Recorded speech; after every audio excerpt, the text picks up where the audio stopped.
Thank you for calling Quick Shop customer service. This is Cheri speaking. How can I help you today? Yes, hi. Look, I need help. I placed an order 5 days ago and it still hasn't arrived. This is really frustrating. I've been waiting and waiting and nothing. I completely understand, and I'm sorry to hear that. I want to help you sort this out right now. Could I get your name and your order number, please? Fine. It's Nick Wallace. Order number 94512. And I really need this resolved today. I've already waited long enough. Of course, Nick. I understand this is urgent. Could you please hold for just a moment while I look into this for you? I'll be right back. Okay, fine. Okay, pause. Did you notice what just happened there? That was a real call center situation, and today we are going to teach you exactly how to handle it. Every phrase, every step. Welcome to English with Cheri. I'm your host, Cheri. This show is all about practical, everyday English together. Simple, relaxed, and no stress here, I promise. And I'm Nick, co-host of the show. Really glad to be here for this one. Today's episode is, well, actually one of my favorites. We're talking about English for call centers. And I know, it might sound sort of dry at first. Right, but trust me, it's genuinely useful for everyone. Whether you work in customer service or you're just calling your bank or your phone company, these phrases come up all the time in real life. Totally. And today we're keeping it at A1 to A2 level. Beginner friendly, simple words, clear sentences. So if you are just starting out with English, you are in exactly the right place. Let's get into it. Perfect. Okay, so the first thing we want to talk about, greetings. How do you start a call? What do you say first? Nick, if you were working in a call center right now, what would you say when you pick up the phone? Okay, let me think. I would say something like, "Thank you for calling Happy Store. This is Nick speaking. How can I help you today?" Something like that, right? Yes, that's perfect. So let's look at that sentence. Thank you for calling, and then you say the name of the company, like, thank you for calling ABC Bank, or thank you for calling City Hospital. Easy, right? And then you say your name. This is Nick speaking. Or you can just say, "My name is Nick." Both work. Both sound professional and friendly. Right. And the last part, how can I help you today? That's the most important part of the greeting. You're telling the customer, hey, I'm here for you. It's warm and welcoming. You can also say, how may I assist you today if you want to sound more formal. Oh yeah, assist is a fancier word for help. So how may I assist you? Same meaning, just more polished sounding. Thank you for calling. This is Cheri speaking. How can I help you today? Yes, say it out loud. That's honestly the best way to learn. Okay, so now let's move on to the next part. Once the customer says hello back and tells you why they're calling, you need to get some information, right? Like, who is this person? Right, and this is where beginners can feel a little nervous because you have to ask questions politely. So let's go through some simple ways to ask for information. Okay, so the first one, asking for a name, you can say, "May I have your name, please?" Or even simpler, "Can I get your name, please?" Both are polite, both are totally fine. And then, if you need an account number or a customer ID, you can say, may I have your account number, please? Or, could you give me your account number? The word could makes it feel very polite and soft, like you're asking nicely, not demanding. That's a good point. Could you and may I are magic words in customer service. They make everything sound professional. Compare "give me your name" versus "may I have your name, please?" Such a big difference, right? Such a big difference. You can also ask why the customer is calling. How can I help you today? Which we already covered. Or more directly, what is the reason for your call? Both are professional. Right. And if the customer talks really fast or isn't clear, you can always say, "I'm sorry, could you repeat that, please?" Or "Could you say that again slowly?" That's totally okay. It's not rude at all. Yes, and I want to say this directly to our listeners. If you don't understand something in English, it is completely okay to ask the person to repeat. Everyone does it, even native English speakers, so don't feel embarrassed, okay? 100%. Okay, next up, putting the customer on hold. So this happens a lot, right? You need a moment to look something up or you need to check with a colleague. What do you say? The key phrase here is please hold, but it's better to say a full sentence like, could you please hold for a moment? Or please hold the line, I will be right back. That tells the customer you are not disappearing forever. Yes, because nobody likes silence when they're on hold. Saying I'll be right back or I'll be with you shortly is reassuring. It means don't worry, I'm still here. And when you come back, you say, thank you for holding, or thank you for your patience. Patience means waiting without getting upset. It's like saying, thank you for being kind and waiting for me. Oh, I like that one. Thank you for your patience. It sounds really professional. Like, even if the customer's sort of frustrated, saying that can help calm the situation down a little. Exactly. Okay, and speaking of frustrated customers, and now, one of the trickier parts, dealing with a problem or a complaint. This is maybe the hardest part of call center work, right? When a customer is unhappy. Yeah, it can be stressful, but with the right phrases, it gets much easier. The most important thing is to show empathy first, meaning you understand how the other person feels. Right. So you can say things like, I understand, I'm sorry to hear that, or I'm sorry for the inconvenience. Inconvenience is a slightly harder word. It means something caused a problem or difficulty for you, but it's used a lot in customer service. You'll hear it all the time. And a simpler version, you can just say, I understand, let me help you fix this. Or, don't worry, I will take care of this for you. That's very simple, very clear, and it makes the customer feel safe. And one more phrase I love, let me check on that for you right away. Right away means immediately. It shows the customer you are taking their problem seriously, not waiting or delaying. That's a great one. Okay, another really common situation, transferring a call. So sometimes you can't solve the problem yourself, right? You need to send the customer to a different person or a different department.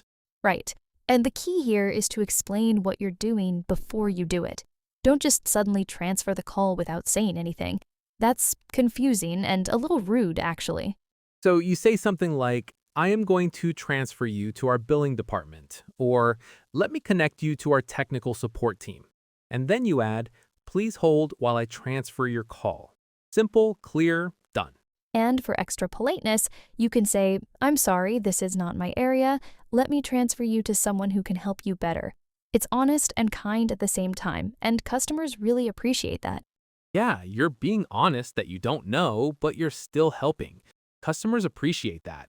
They don't want you to guess or make up an answer. Exactly. And finally, how to close the call.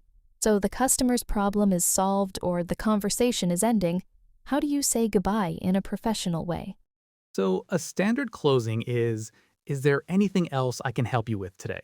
This is important. Always check. Maybe the customer has one more question. You don't just hang up. Right. And if the customer says no, that's all, thank you, then you say, thank you for calling. Have a great day. Or, it was a pleasure helping you. Goodbye. It was a pleasure. This is a very nice phrase. It means I enjoyed helping you. It was my pleasure. I love that phrase. Very professional. And you can also say, thank you for choosing us. Have a wonderful day. The word choosing is good because it reminds the customer, hey, you picked us. We're glad you did. That's a really smart phrase. Okay, so now the section everyone has been waiting for, the role play. Nick and I are going to do a full call center conversation together. Follow along and listen carefully for the phrases we've covered today. Yes, I'll be the call center agent and Cheri is the customer. She's calling because she didn't receive her online order. Ready, Cheri? Ready, let's go. Thank you for calling Quick Shop Customer Service. This is Nick speaking. How can I help you today? Hello, yes, I have a problem. I ordered something from your website 5 days ago, but I still did not receive it. I am a little worried. I understand. I'm sorry to hear that. I will help you right away. May I have your name, please? Yes, my name is Cheri Green. Thank you, Cheri. Could you give me your order number, please? Yes, the order number is 47823. Thank you. Could you please hold for a moment? I need to check your order. Of course, no problem. Thank you for holding, Cheri. I checked your order. It looks like there was a delay at the shipping center. I'm sorry for the inconvenience. Your order will arrive in 2 more days. Oh, okay. 2 more days? That's fine, I guess. Thank you for checking.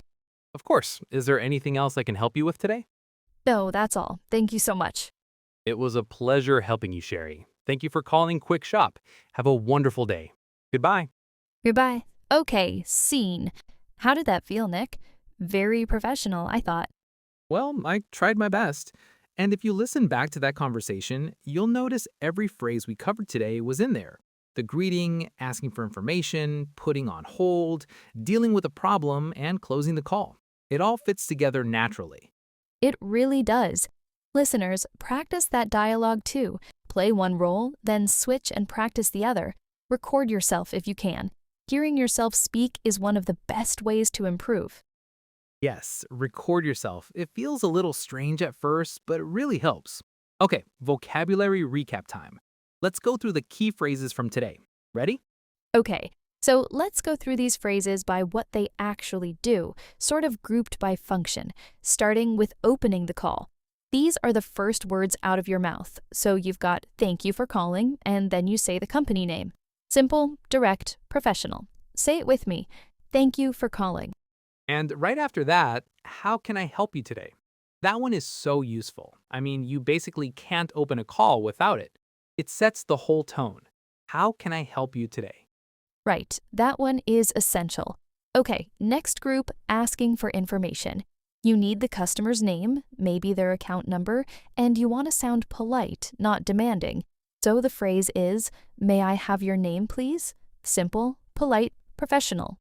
And for the account number, could you give me your account number? The word could makes it softer and more polite, not pushy. Beginners always forget this one actually. It really changes how you sound. Okay, now the hold and problem phrases. And there are a few here, so pay attention. First one, could you please hold for a moment? That's your phrase before you put someone on hold. Always say the full sentence. Don't just say, hold on. And when you come back from hold, thank you for your patience. Yes, that one is so good, it immediately makes the customer feel valued. And if something went wrong, I'm sorry for the inconvenience. You will hear that one constantly in real call centers. It's like the standard phrase. And one more for this group. Actually, this is one of my favorites. Let me check on that for you right away. Right away shows urgency, you know? It tells the customer you're taking their problem seriously, not waiting, not delaying, right away. Okay, and the last group, closing the call. Before you say goodbye, you always ask, is there anything else I can help you with today? Always. Don't skip it. The customer might have one more question. You want to give them that chance. And your actual goodbye? It was a pleasure helping you. Have a wonderful day. Warm, professional, kind. That's the one you want to leave the customer with. It just feels good to hear. That's how you close a call well. 9 phrases, 9 powerful phrases that will help you in any call center situation. Memorize these 9 and you are ready to handle a basic call in English. Really ready. You really are. And remember, practice is everything. You can know all the phrases in your head, but if you don't say them out loud, it's hard to use them naturally. So say them out loud, every day if you can. Yes, I like to pretend I'm in a call center and practice alone. It sounds a little silly, but it really works. Just answer an imaginary call and go through the whole conversation. It helps a lot. That's a great tip. And before we go, I just want to say if you're learning English right now, you're doing something brave. You showed up, you listened, and you're improving. Keep going. Keep going. And if today's episode helped you, follow English with Cheri so you don't miss the next one. And if you can, leave a review. We read every one. Now here's your challenge. Listen again tomorrow and practice one full call out loud. Just one. That's enough. Yes, just one call. That's how you build real confidence. And next week, we have another episode that's just as practical and useful for everyday life. So come back and keep building your English with us. I'm already excited. Thanks for being here today. Keep practicing, be kind to yourself, and remember, every small step forward counts. This is Cheri, And this is Nick. and you're listening to English with Cheri. We'll see you next time. Take care, everyone. Bye. Bye, everyone.